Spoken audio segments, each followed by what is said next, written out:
سب سے پہلے چلتے ہیں شاہ محمود قریشی کے معاملے پر بات کرتے ہیں، جن کی ضمانت 9 مئی کے کیسوں میں منظور ہوئی، لیکن یہاں خوش ہونے کی ضرورت نہیں ہے۔ وہ اس وقت تک جیل میں رہیں گے جب تک کہ یہ نظام انہیں باہر نہیں لانا چاہتا، یا پھر جب تک کہ قوم کھڑی نہیں ہوتی، کیونکہ یہ ضمانتیں، یہ نظام، یہ چلتا رہتا ہے۔ ہم ایک عرصہ ہو گیا ہمیں ان چیزوں کو دیکھتے ہوئے، ان کو سٹڈی کرتے ہوئے۔ عدالت ضمانت دیتی ہے اور ایک کیس ہو جاتا ہے، عدالت ضمانت دیتی ہے اور ایک کیس ہو جاتا ہے، بندہ جیل سے باہر آتا ہے، جیل کے دروازے پہ کوئی اور ایجنسی کھڑی ہوتی ہے، وہ اس کو اٹھا کے لے جاتی ہے جیسے کہ یہ کوئی دہشت گرد ہے۔ کاش کہ اتنی محنت ہماری ایجنسیاں دہشت گردوں کے معاملے میں کرتی تو شاید آج پاکستان کے حالات یہ نہ ہوتے، شاید پاکستان آج بڑا خوبصورت ہوتا، امن ہوتا، انصاف ہوتا ہر طرف۔ لیکن افسوس کہ ہمیں صرف اپنے سیاسی مخالفین کا سر کچلنا ہے، چاہے اس کے لیے ہمیں قانون کو داؤ پر لگانا پڑے، انسانیت کو داؤ پر لگانا پڑے، اخلاق کو داؤ پر لگانا پڑے، گالیاں سننی پڑے، کچھ بھی کرنا پڑے، ہمیں صرف اور صرف اپنے سیاسی مخالفین کا سر کچلنا ہے، ان کی زبان کو روکنا ہے، کاٹنا ہے، اس کے علاوہ ہماری کوئی وہ نہیں ہے۔ اور وہی لوگ جو یہاں پہ یہ سارا کچھ کر رہے ہیں، وہی لوگ ہم دیکھتے ہیں تو ٹرمپ کے سامنے ہاتھ باندھ کے کھڑے ہوتے ہیں۔ افسوس۔ مزہ تو تب ہے کہ اگر آپ اپنے سے طاقتور کے سامنے بھی اسی طرح کھڑے ہوں جس طرح آپ مظلوم کے سامنے کھڑے ہوتے ہیں، کمزور کے سامنے کھڑے ہوتے ہیں۔ بہرحال انشاءاللہ تعالیٰ امید رکھنی چاہیے اللہ کے در سے، اللہ کے در سے ہمیں امید ہے کہ ایک دن انصاف ہوگا۔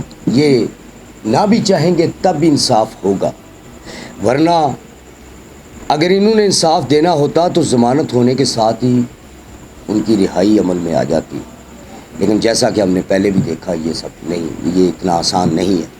بہرحال اللہ بہتر کرے گا۔ اس کے بعد آ جاتے ہیں جی کے پی کے اسمبلی نے جو بجٹ جو اس میں پیش کیا گیا اس کے بارے میں۔ اب دیکھیں یہ بھی لمحہ فکریہ ہے کہ ایک اسمبلی ہماری یہ کہہ رہی ہے، وزیر اعلیٰ اور اسپیکر یعنی پاورفل لوگ ہوتے ہیں یہ، اور وہ کیا کہہ رہے ہیں؟ وہ یہ کہہ رہے ہیں کہ ہم یہ بجٹ خان کی اس کے بغیر منظور نہیں کریں گے، اپروول کے بغیر منظور نہیں کریں گے، چاہے ہمیں دھمکیاں دو، چاہے کچھ بھی کرو، بلیک میل کرو، ویڈیو منظر عام پر لاؤ، جو مرضی کرو،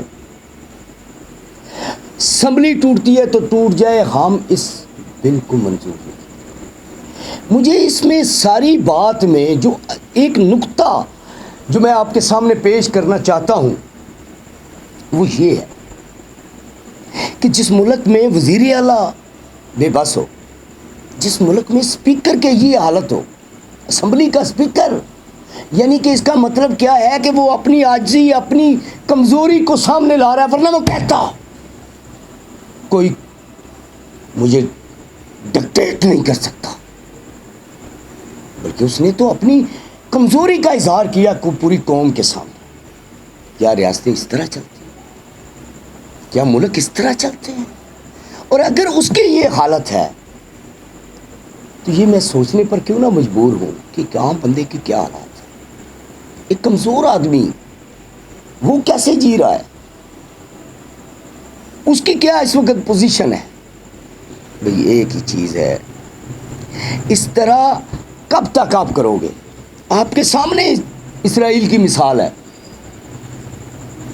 آپ کے سامنے اس وقت امریکہ بے بس ہوا نظر آ رہا ہے ہمیں، جو اپنے آپ کو بڑا طاقتور اور دنیا کا چودھری کہتا ہے۔